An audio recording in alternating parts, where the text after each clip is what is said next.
تو اب یہاں یہ جو میں نے آیت انتخاب کی ہے 30واں سورہ ہے، 30ویں آیت ہے، سورہ روم کی آیت نمبر 30 ہے، فَأَقِمْ وَجْهَكَ لِلدِّينِ حَنِيفًا فِطْرَتَ اللَّهِ الَّتِي فَطَرَ النَّاسَ عَلَيْهَا، کہ دین جو ہے وہ فطرت کے تقاضوں کے عین مطابق ہے.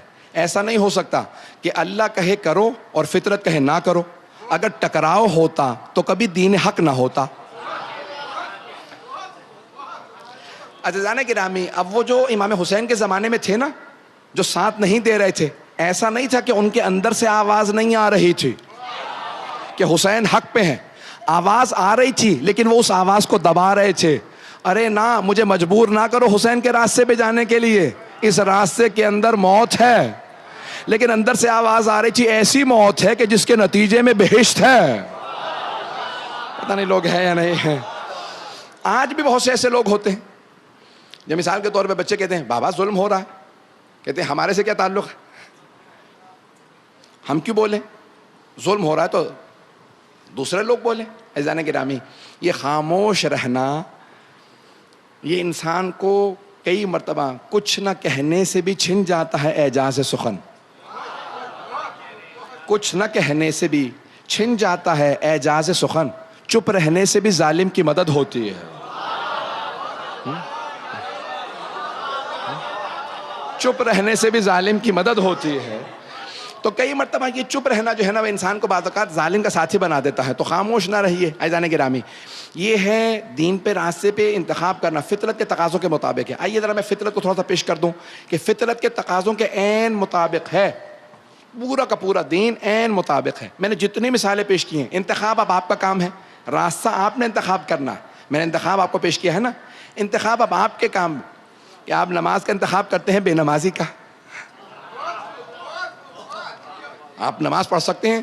دیکھیں میں ایک صاحب کو کہنے لگا کہ بھئی یہ دعا، کہنے لگا مولانا کو ایسی دعا بتائیں کہ آنکھ کھل جائے، فجر پہ آنکھ نہیں کھلتی. میں نے کہا الارم لگا لیا. کہنے لگا الارم تو بجتا رہتا، پورا گھر اٹھ جاتا، میں نہیں اٹھتا.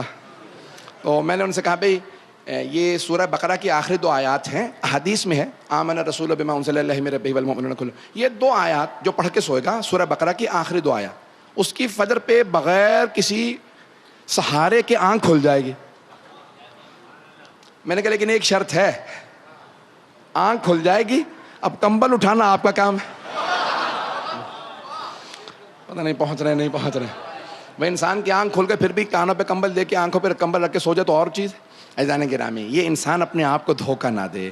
انتخاب آپ ہی نے کرنا. میں نے بے نمازی بننا یا نمازی بننا، روزہ رکھنا یا نہیں رکھنا، میں نے یہ تمام کے تمام کام کرنے ہیں یا نہیں کرنے، عزاداری میں آنا یا نہیں آنا، یہ انتخاب آپ کا. اللہ نے راستہ دکھا دیا، انسان کو واضح نظر آ رہا ہوتا ہے. عزیزان گرامی، جتنا مرضی دنیا نے پروپیگنڈا کر لیا عزاداری کے خلاف، بھئی مجلسوں میں نہ جانا یہ ہوتا ہے، مجلسوں میں جانا وہ ہوتا ہے. معاشرے کے 3 طبقات ہوتے ہیں. پیغمبر اسلام کے زمانے میں بھی دین حق رسول اسلام دین حق ہے. اب رسول خدا کے زمانے میں بھی 3 طبقات ہوتے ہیں، مرد، خواتین، بچے. تینوں کو دور رکھنے کے لیے 3 پروپیگنڈے کیے گئے. پتہ نہیں آپ کہاں جا رہے ہیں حضرات. میں 3 پروپیگنڈوں کی بات کر رہا ہوں.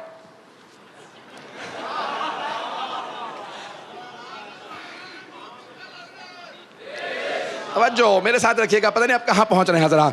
اب یہ 3 رسول اسلام کے خلاف پروپیگنڈے کیے گئے. 3 طرح کے پروپیگنڈے تھے. مردوں کو دور رکھنے کے لیے کہا کہ بھئی یہ شاعر ہیں. اس زمانے میں شاعر جو ہیں وہ بہت زیادہ شراب پیتے تھے، سنجیدہ نہیں ہوتے تھے، تو کوئی انہیں سنجیدہ نہیں لیتا تھا. تو کہا ان کی باتوں کو نہ سنا کرو، قرآن نہ سننا کوئی، یہ شاعر ہے. خواتین سے کہا جادوگر ہیں، وہ جادوگروں سے ڈرتی تھی کہ بھئی ایسا نہ ہو کہ جادو کر دیں، کہ انسان جادو سے اس کی عقل زائل ہو جاتی ہے. تیسرے بچوں سے کہا بھئی یہ مجنون ہے، یہ دیوانے ہیں. تو بچے کیا کرتے تھے، ہاتھوں میں پتھر لے کے مارنے لگتے تھے. اب 3 طبقات کو دور رکھنے کے لیے 3 پروپیگنڈے کیے گئے. مردوں کو دور رکھنے کے لیے کہا شاعر، خواتین کو دور رکھنے کے لیے کہا جادوگر، بچوں کو دور رکھنے کے لیے کہا مجنون. عزاداری کے خلاف بھی 3 پروپیگنڈے کیے گئے. یہی آپ میں عزاداری کے خلاف 3 پروپیگنڈے. مردوں سے کہا مجلس میں نہ جانا، نکاح ٹوٹ جائے گا. خواتین سے کہا کہ بھئی مجلس میں نہ جانا، یہ شام غریبہ میں توہین کرتے ہیں. بات پہنچ رہی ہے. بچوں سے کہا مجلس میں نہ جانا، ذبح کر کے دیگ میں ڈال دیتے ہیں. جتنے مرضی پروپیگنڈے کر لیں. عزیزان گرامی، حسین ابن علی کا نام آج بھی بلند ہے. عزاداری کی مخالفت کرنے والے پنپتے نہیں ہیں. غور سے سنیے گا، کوئی نعرہ نہیں آئے گا جب تک میں بات مکمل نہ کر لوں. میں جانتا ہوں سارا مجمع ضرور بولے گا. عزاداری کی مخالفتیں کرنے والے دنیا میں ختم ہو گئے. جہاں جہاں عزاداری کی مخالفت ہوتی تھی کہاں گیا وہ صدام؟ کہاں گیا وہ حسنی مبارک؟ وہ قذافی کہاں گیا؟ بھائی صاحب کو بتا دیجئے عزاداری کو روکنے کی کوشش نہ کرنا. جو عزاداری کو روکنے کی کوشش کرتا ہے وہ ہواؤں میں پھٹ کے بکھر جاتا.